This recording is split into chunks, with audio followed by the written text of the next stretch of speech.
You're listening to the Better for America podcast, presented by Amac, the Association of Mature American Citizens. Hello, everyone. I'm Rebecca Weber, and this is your AMAC podcast, Better for America. On today's podcast, we have with us Congressman Byron Donalds. He has previously served in the Florida House of Representatives, elected in 2016, and has made endless contributions during his time in office, primarily focusing on elder affairs, criminal justice reform, and K-12 education matters. Currently, Congressman Donalds is the representative of South Florida's 19th Congressional District, elected in 2020, winning the Republican nomination. Congressman Byron Donalds has also been featured as a speaker on national platforms, including Fox News and CNN, along with the Bob Harden Show and the Joe Whitehead Show and Daybreak with Drew Steele. That being said, I'm so thrilled to have you with us today, Congressman Donalds, and welcome to our show today. It's my pleasure to be here with you. Thanks so much for the time. Thank you. Over 2 million Americans tune in to hear about what AMAC is working on. And I'm always reminding our AMAC members that we have really good people in Washington. And it's just an honor to have you with us today because our members do care about what's going on across the country. And I wanted to jump in. My first question, sir, we understand that you grew up in Brooklyn, New York. I'm a New Yorker as well. You grew up with a hardworking single mother, and she taught you so much. She sacrificed much so that you could achieve the American dream. I want to start here, Congressman. Can you shed some light on your journey to becoming a congressman representing the Republican Party and any roadblocks that you might have been faced in achieving and working towards your American dream? Well, I mean, you started off in the right place. I'm originally from Brooklyn, New York. As a former New Yorker, it's kind of sad what's happened to my city. But that being said, we struggled. My mom she did what she had to do to try to make sure that we had a quality education and that we were able to matriculate our way through high school and on to college. For her, education was everything. And so, she was a tough lady. I mean, she was hard on you because she demanded excellence along the way. And so after graduating high school, I went to college in Tallahassee, Florida. I went to Florida A&M and Florida State University. I took the 6-year route. But during this entire time, getting my education, I never really thought about politics at all. Like, we're not a political family. I didn't care about politics. Didn't watch much cable news at all. And it wasn't really until I was in my career that I started paying attention to the political process. Really what happened was it was the financial collapse in '08. My company asked me to do research on the collapse because my degrees in college are in finance and marketing, and I have a banking background and an economics background. So I was doing this research about the financial collapse, and I actually turned on C-SPAN to see what the House Financial Services Committee had to say, and I was dumbfounded. I was actually quite upset that the people who were supposed to be running the country really either A, weren't focused on it, or B, really didn't have an idea of what was causing the problems in our economy at that time, back in '07 and 2008. And so from there, I just got educated about politics. I learned, started reading about political philosophy, started reading John Locke and Montesquieu, reading The Law by Frederick Bastiat. I really got a foundation in political philosophy, not so much modern politics. And in my reading and my research, I realized I was actually quite conservative. And then once I figured that out, then I started looking at modern politics. And, the rest is kind of history from there. It's a great story. And I think it's a reminder that certainly when there's a will, there's a way. And it's just wonderful to hear that your hard work and your commitment to really learning is really what puts you where you're at today. And we love to remind people that, if you want to do something, go out and do it. So that's great. So happy that we have men like you in Congress. Congressman, you've mentioned in multiple interviews that you were a member of Florida's Legislative Black Caucus prior to entering the House of Representatives. And you've stated that your position as a Republican has brought different views and ideas into the Florida caucus that were really beneficial. I'd love for you to share with us a little bit about some of the projects that you've worked on in Florida's Legislative Black Caucus and some of the successes. Sure. I mean, when it came to things in Tallahassee, the first part is that the environment was much better, even though we would have disagreements like we have up here on some major policy issues. What you did find is that the environment was available for you to actually get to know the people you work with. And you could find good ground to work on for things that weren't the political hot button of the day, but were still important to a lot of different communities. So whether it was extended funding or for some building projects for Florida A&M University, a university I did attend when I was an undergrad, and being able to find a way on a bipartisan basis to get FAMU what it needed, while at the same time making sure that FAMU was going to take care of taxpayer dollars in an appropriate way. That's one of the big things that we worked on. Other stuff was dealing in a couple aspects of criminal justice reform. In Florida, our felony theft threshold was $350, for about the last 35 years. It hadn't changed with inflation. And so you did have a real economic situation where people and they're wrong for doing it, but they were getting a higher penalty, even though they were stealing less product at the same, inflationary unit value today than what it would have been in 1982 when the threshold was set. And so what we did is we made a modest increase in our felony threshold weight, which actually puts Florida in line with the rest of the southeastern states. And this was a bipartisan effort worked through the Legislative Black Caucus, and also with my colleagues on the Republican side of the aisle. We were able to get these things accomplished. We tried to work in some education policies. There were some major differences there, but there were key amendment pieces where members of the Black Caucus would work with me to try to get just some good amendments into what we were doing from a Republican standpoint when it came to education. And the perspectives they brought to me, and I was able to work with them, made it into some of our initiatives and actually made it for a better policy going forward. That is really great, and certainly your perspective and your past would have helped so much. So wonderful to see the successes that you've had there. And it came to my attention that you've sought acceptance to the Congressional Black Caucus, but you've been prevented from entering. And I don't believe that there was any clear indication as to why. In your opinion, why do you think that your acceptance into the caucus has been delayed? Can you tell us a little bit about your experience with the CBC, the Congressional Black Caucus? Yeah, well, I mean, when I first got sworn in, I had a brief conversation with a couple of the members of the CBC. They asked if I would be interested in joining. I said I would because I had spent time in the Legislative Black Caucus of Florida. And they were like, okay, well, we'll get back to you. And we actually didn't hear anything for months. I had my staff reach out a handful of times. We never heard anything back. And then about 2 weeks ago, a news story drops that basically said that the CBC was blocking me. They never really gave any indication, any reason. We're on the floor just about every day. We're here in DC, and the members, they could see me. I'm 6'2", 285. You could see me walking through a room, and nobody ever said anything. So when a news report drops, you really push back. You're taken aback by it. I think honestly, that kind of where this is that this place up here right now, the politics have become very personal, and it's unfortunate. I think that a lot of the Democrats are looking at using January 6th in some respects to try to penalize Republicans. We're seeing it well past just this thing with the CBC. We're seeing it with Republicans being able to be on just simple legislation that makes sense, where there's been broad bipartisan consensus before that those Republicans were stripped off those bills just because of how they vote on certification of electoral college votes. I objected to Arizona and Pennsylvania.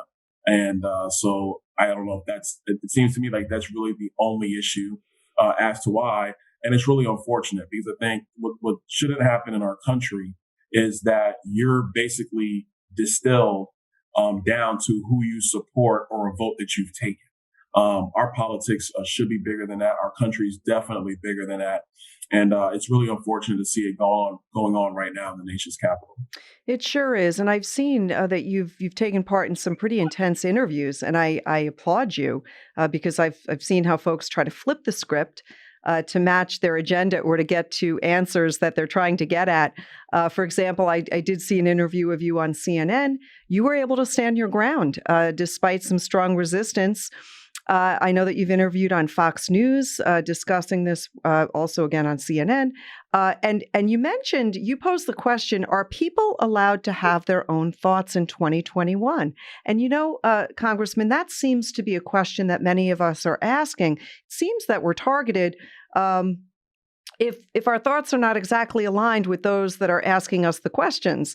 So I do want to ask you, considering your more recent interviews and the feedback that you've heard on your positions, it seems to me that your support of Donald Trump in the past is what could be creating this. You seem to agree?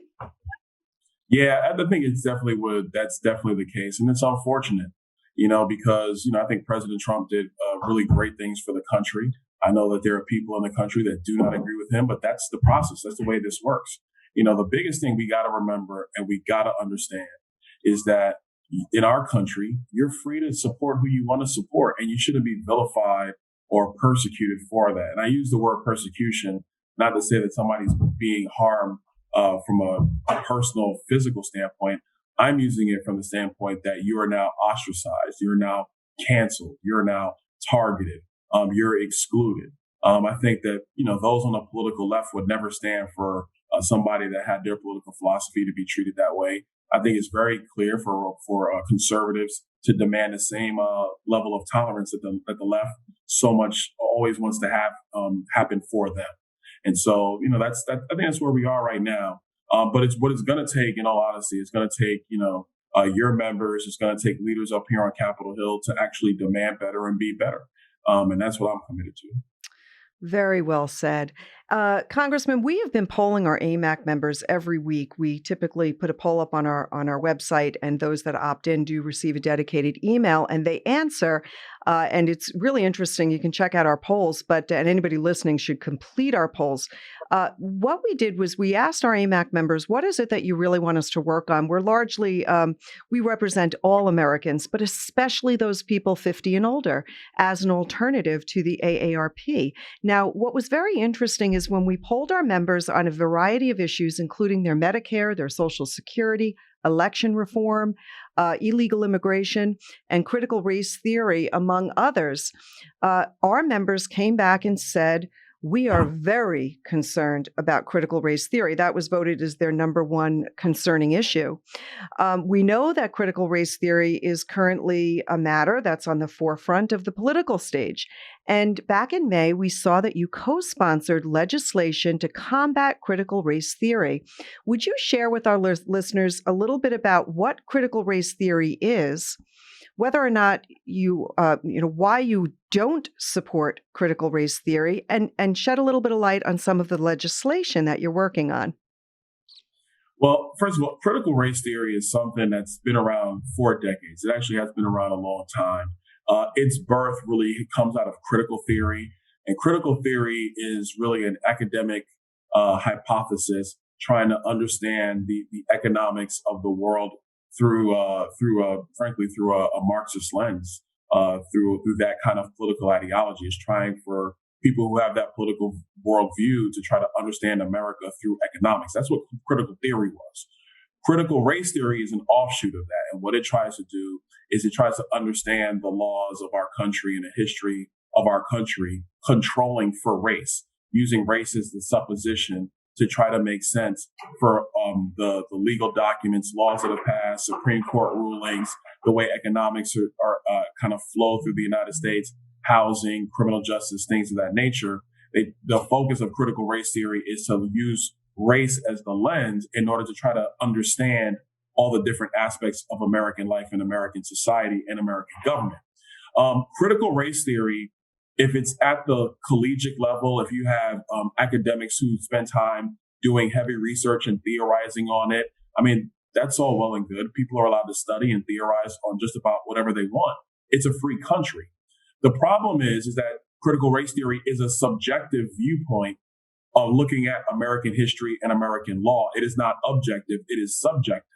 And so the argument today is, well, if you don't believe in critical race theory, you don't believe in teaching history. And that's not true, because history is objective.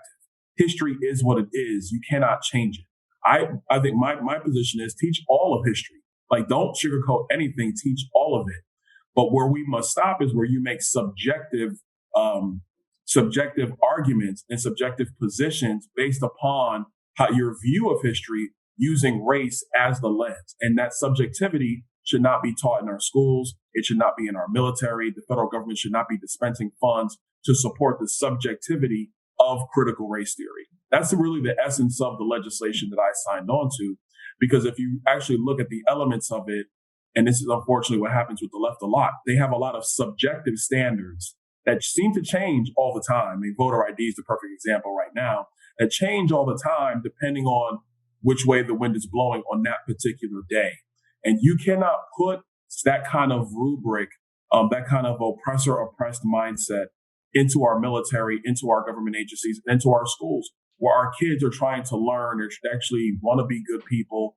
We're trying to prepare them for the world they're going to inherit. Dropping critical race theory under the guise of diversity and inclusion is not what we should be doing in the United States.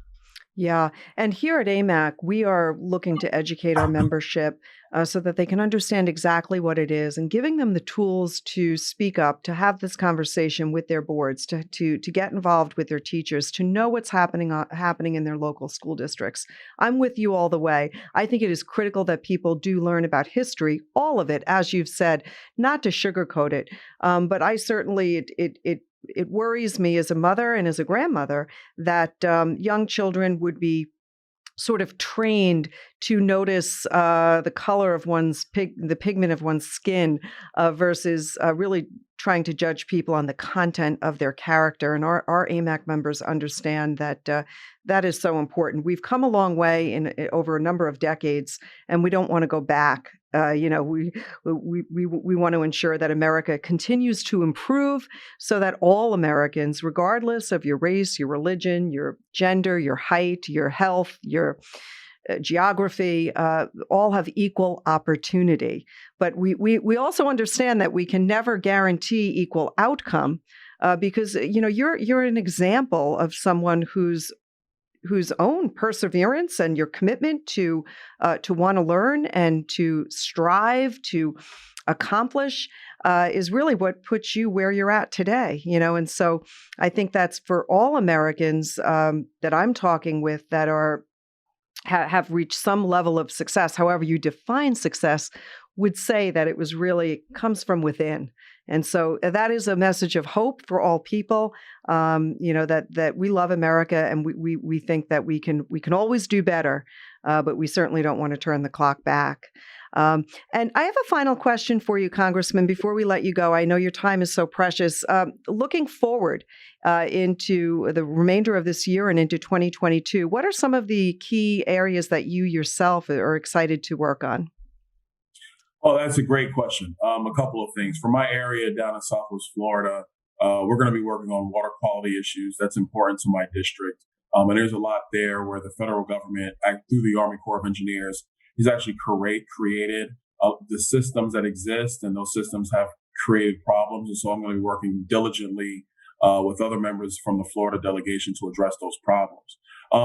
On a broader level, in my office, we work on a lot of financial institution reform, financial technology pieces, things that will help small businesses and micro businesses get better access to capital, trying to get rid of a lot of the red tape that blocks a lot of businesses from being able to access that capital. And also budgetary reforms up here on Capitol Hill. We're about to hit a debt ceiling debate in a couple of months here. And this is very problematic because we're spending far more money than our economy can handle. It's overheating our economy. Inflation is hitting seniors and low-income Americans harder than any other segment of Americans. And so, what the Biden administration is doing from a spending perspective is actually quite dangerous for our economic outputs and everybody's economic future in the United States.